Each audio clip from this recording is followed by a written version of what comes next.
शर्म करो, शर्म करो, शर्म करो। धामी सरकार शर्म करो, शर्म करो, शर्म करो।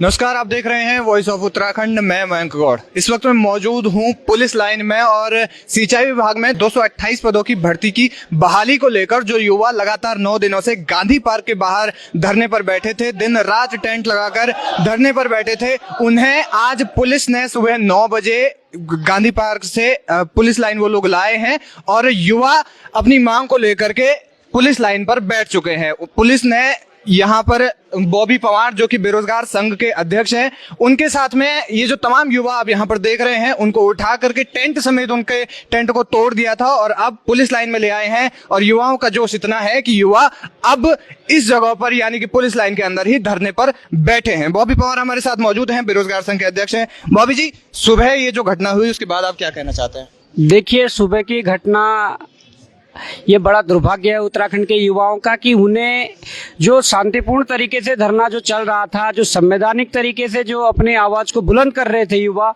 उनको वहां पर सरकार द्वारा पुलिस बल का प्रयोग करके वहां से हटा दिया गया और वहां से बस में भरकर, सिटी बस में भरकर यहाँ पुलिस लाइन लाया गया। और जो हमारे आमरण अनशन पर जो बैठे थे अमरीश कुमार जी, उनको हॉस्पिटलाइज कर दिया गया। उसके बाद हॉस्पिटलाइज करने के बाद हमारे दूसरे भाई जो है अक्षय कुमार जी, तो इन्होंने वो मोर्चा संभाला और उस आमरण अनशन को निरंतर जारी रखा। नहीं, ये दमनकारी नीति है ना। सरकार पहुंचने का क्या मतलब है? सरकार वोट लेने तो पहुंच जाती है, परंतु जब इस तरह की सिचुएशन आती है, जब जनता के हित की बात होती है, तो सरकार हम तक नहीं पहुंच सकती है। और कौन सी सरकार हम तक नहीं पहुंच सकती है? सतपाल महाराज जी के पास 15 बार कम से कम मिले गए, धामी जी को कम से कम 10-15 ज्ञापन दे दिए गए इस संबंध में। दुर्भाग्य है इस देश का कि पहले तो नौकरियां नहीं मिलती और अगर उसके बाद उन नौकरियों के लिए, हक की मांगों के लिए जब युवा शांतिपूर्ण तरीके से धरने पर बैठता है तो दल बल का इस्तेमाल करके उन्हें उस धरने से उठा दिया जाता है।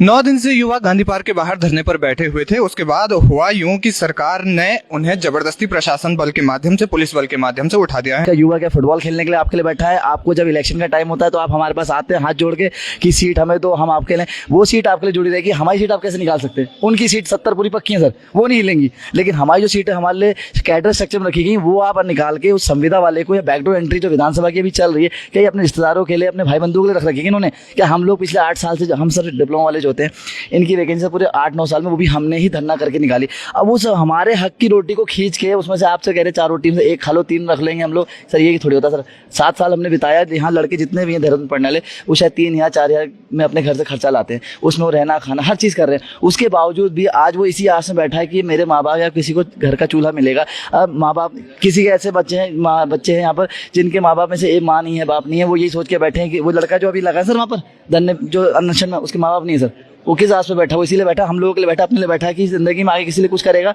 लेकिन वो यहाँ बैठ के अगर 10-15 दिन ऐसे रहा तो यहाँ लेट जाएगा। ये पूछने वाले भी नहीं सर, ये कुछ नहीं पूछने वाले, ये सिर्फ अपने लिए है कि हमारी सीट बन गई, अब हम बैठे रहेंगे अगले 5 साल। आपको 2024 का भी ढूंढना पड़ेगा, 2024 में आपको हमारे पास ही आना है, हमसे ही मांगना है। उस समय आप किस मुंह से आएंगे वो बता दीजिएगा। ये सरकार ने सीधे सीधे बेरोजगारों का फुटबॉल बना के रखा है। आप देख सकते हो, पिछले, इससे पहले वाला कार्यकाल देख लो, पूरे 5 साल इन्होंने भर्ती वाला साल मनाया हर साल, और बेरोजगारों को लेकर के क्या कुछ किया इन्होंने। हाकम सिंह से लेकर के अगर कहीं भर्तियां निकली तो उसमें किस तरीके से हाकम सिंह जैसे हाल किए इन्होंने।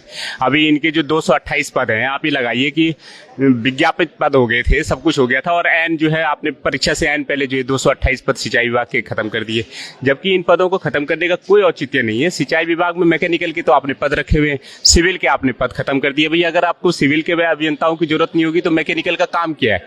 बेसिकली सरकार की मेंटेलिटी हो गई है कि जितने प्रोजेक्ट्स हैं, जितना काम दाम है, वो सारा प्राइवेट हाथों में दो। कमीशन खोरी के चक्कर में, मोटे कमीशन के चक्कर में बड़ी पार्टीज को दो, उनको पनपाओ, और सरकारी विभागों को बिल्कुल जो है इसी तरीके से खत्म कर दो।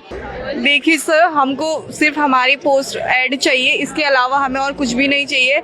हम यहाँ पे टाइम पास करने नहीं बैठे हैं, हम बहुत सीरियस है। प्लीज गवर्नमेंट को बोले कि समझिए और जो जिस तरीके से आज पुलिस ने हमारे युवाओं के साथ जो बर्ताव किया वो बिल्कुल असहनीय था। इस तरीके से अगर गवर्नमेंट बिहेव करेगी तो आगे को युवा कैसे काम करेंगे। आप प्लीज़ समझिए, गवर्नमेंट को हमारी बात पहुंचाइए और प्लीज़ हमारे इरिगेशन पोस्ट को ऐड करवा दीजिए। इससे ज़्यादा हमें कुछ भी नहीं चाहिए और हम चुपचाप से अपने घर चले जाएंगे।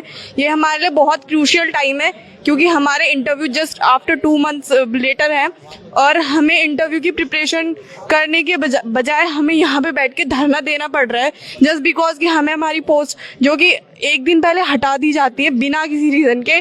तो इसके लिए हम यहाँ पे बैठे हैं। तो बस आप इतना ही कीजिए कि गवर्नमेंट तक हमारी बात पहुँचाइए और हमारी पोस्ट को ऐड करवाने में हमारी हेल्प कर दीजिए। इससे ज़्यादा हमें कुछ भी नहीं चाहिए और हम चुपचाप से बिना कुछ कहे अपने घर जाना चाहते हैं। अगर सर हमसे 5,000 रुपए फाइन लिया गया, हमारे नाम लिखे गए, सर बेरोजगारों को नौकरी नहीं दे रहे हो आप, उनसे और उल्टा पैसा ले रहे हो। मतलब क्या हो रहा है इस प्रदेश में? कोई हमारी सुनने वाला नहीं है। हम मंत्रियों के पास जा रहे हैं। हम परसों भी सतपाल महाराज के पास मिले थे तो उनका बर्ताव बहुत ही गंदा था हमारे साथ। और सर मुख्यमंत्री जी के प्यारों से बात हुई, लड़कियों से उन्होंने बोल दिया हमसे मिलना प्रतिबंधित है। अरे आप कोई राजशाही थोड़ी हो, आप लोकतंत्र के नेता हो, आपसे मिलना प्रतिबंधित है तो आप तो जनप्रतिनिधि किस हिसाब से हुए? फिर आपसे मिलना प्रतिबंधित क्यों है? सर मुख्यमंत्री किसके लिए बनता है? जनता के लिए बनता है। कोई आप राजा तो हो नहीं। तो सर मैं इतना ही कहना चाहूंगा कि सरकार हमारे साथ इस तरीके का बर्ताव ना करे। हम पूरे शांतिपूर्वक तरीके से अपना धरना कर रहे थे। सर फर्स्टली तो मैं ये कहना चाहूँगी कि जो बच्चे सबको पता है मुद्दा क्या है और यहाँ पे इसीलिए वो बच्चे बैठे हुए। फर्स्टली जब उनकी वैकेंसीज आई थी तो उसमें भी उन्होंने बहुत स्ट्रगल किया और जिसके बाद उनकी वैकेंसीज आई हैं और अब उनकी जब वैकेंसीज आती है तो उसके बाद जब वैकेंसी आती है और उसके अगले दिन ही उनके 228 पद हटा दिए जाते हैं जो कि इरिगेशन के थे। और वो डिपार्टमेंट ही सबको पता है, मेजर इरिगेशन डिपार्टमेंट है और उनको नीड भी है वहाँ पे, फिर भी ये लोग हटा देते हैं उनकी जितनी वैकेंसीज थी। बट मेजर डिपार्टमेंट को अगर हटा दिया जाता है और बाकी के डिपार्टमेंट हैं जो उसमें रह जाते हैं।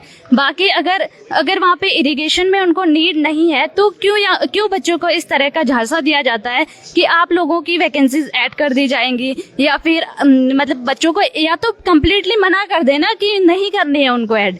अगर वो ऐड नहीं करनी है तो उनको कह दे, वो इस तरह से यहाँ वहाँ भटक नहीं सकते हैं ना। कभी वो यहाँ पे धरना करेंगे, कभी वहाँ पे धरना करेंगे। फर्स्टली तो उनका थैंक्स करना चाहूँगी कि वो लोग यहाँ पे आके और इन लोगों का समर्थन कर रहे हैं बच्चों का।